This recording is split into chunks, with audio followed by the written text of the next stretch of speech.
At the turn of the 20th century, alongside thinking about the mechanization of physical work, people began to ponder the mechanization of mental work.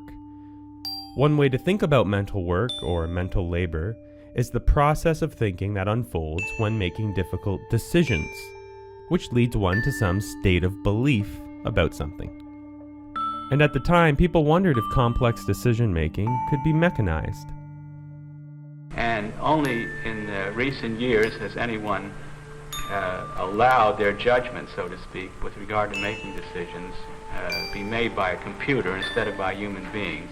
For example, IBM's accounting machines would perform a series of calculations and store the intermediate results, allowing it to build on previous results to arrive at final answers.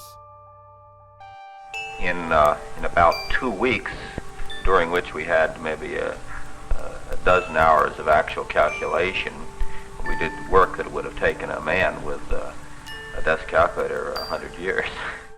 And immediately, people wanted flexibility in terms of what these machines did, so the ability to change the sequence of operations became important. At first, this was done with plug boards, allowing one to reprogram the machine's operation physically.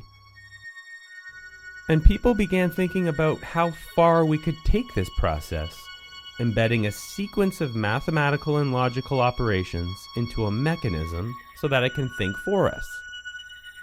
Hilbert was famous for challenging the academic community to think about the possibility of the mechanical process, that is, automatic machines which could answer questions.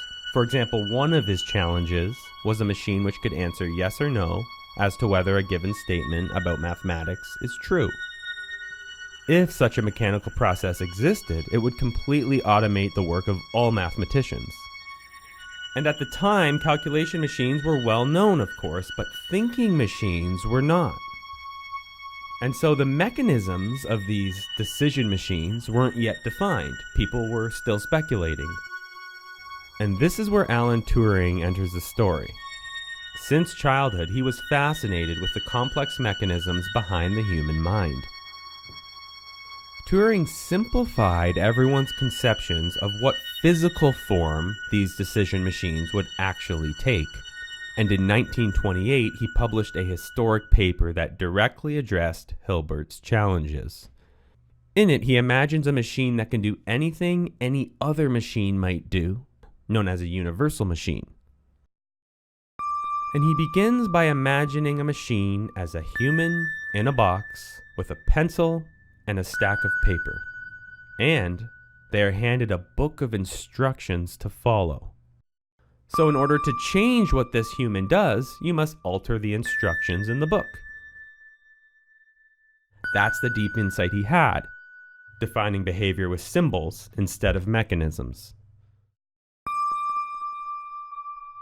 This was a very clever trick at the time, so he spends the first 60% of his paper laying out precisely how it would work, and what form these written instructions, or algorithms, would take, as follows. Think of each page in this book of instructions as a single decision. First comes an observation, which is the if half of the conditional statement. And what the person is observing is precisely where their pencil is pointing in the rough work. In our example, it's the first symbol of the input.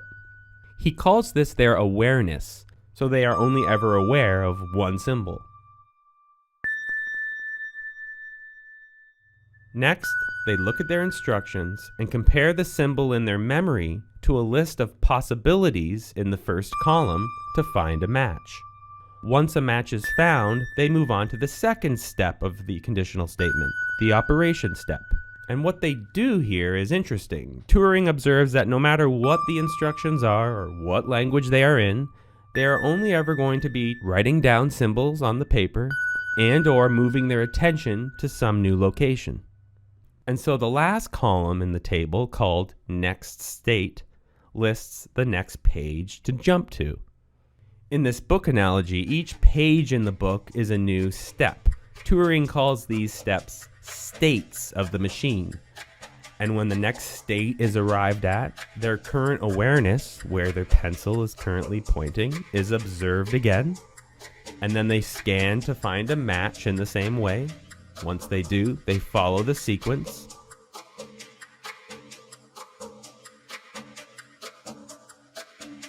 and then jump to the next state. And this process continues state after state. And so the process of computation is exactly like turning pages in a book, and at each page making a decision about what to do next based on where the pencil is pointing on a separate page. And note that this book wouldn't be read in the same linear order. It's more like a choose-your-own-adventure at each page, because the sequence in which they flow through the pages, or states, will depend on the input they receive. But eventually, this process leads to a final state where they write down an answer and halt or stop, and they output their result. And that's how it works. Notice the decision-making power of this machine is stripped away from the human. All of the logic of their behavior is based on how the book, or algorithm, is designed, what we call the program. And Turing notes that all of these steps could be done with pre-existing technology. We don't need a human. As follows. For reading symbols off the paper, Turing imagines a simple scanner head which can move around and read individual symbols one at a time into some form of memory, known as a read operation. And then it would move to the current state and identify when a value in the first column matches the scanned symbol. And once a match is found, it moves over to the operation step. And lastly, it also contains a printer so it can output symbols given by the instructions, known as print operations. And that's all it does: read, move, print, over and over and over again. And to further simplify this, Turing reminds us that the book you provide, or the algorithm, and the rough work could all be done on one big piece of paper. And that paper could be arranged in a long array instead of a 2D sheet, leading to his famous simplification of a machine which is essentially a roll of tape and a scanner printer head. And any symbolic process performed by a modern computer can be performed by this simple machine. Turing states that anything his universal machine can write down is what we call computable. So a computable problem is a problem that a Turing machine could be programmed to solve, given enough time and space to do it. A computer, as we know it today, is a device which can accept information in some form, store it, process it, and produce answers in an acceptable readable form. With this definition, of course, goes the injunction, if we're going to call it a computer, that it must be able also to store its own instructions and process them from within the machine. And so Turing showed that all the power of machines, or the future computers, would be based on how you designed the instruction table, instead of needing any complex mechanisms inside the machine itself. He then turns to the larger questions in the second half of his paper. What can or can't be written down by an automatic mechanism? Is there anything that can't be computed? What is uncomputable?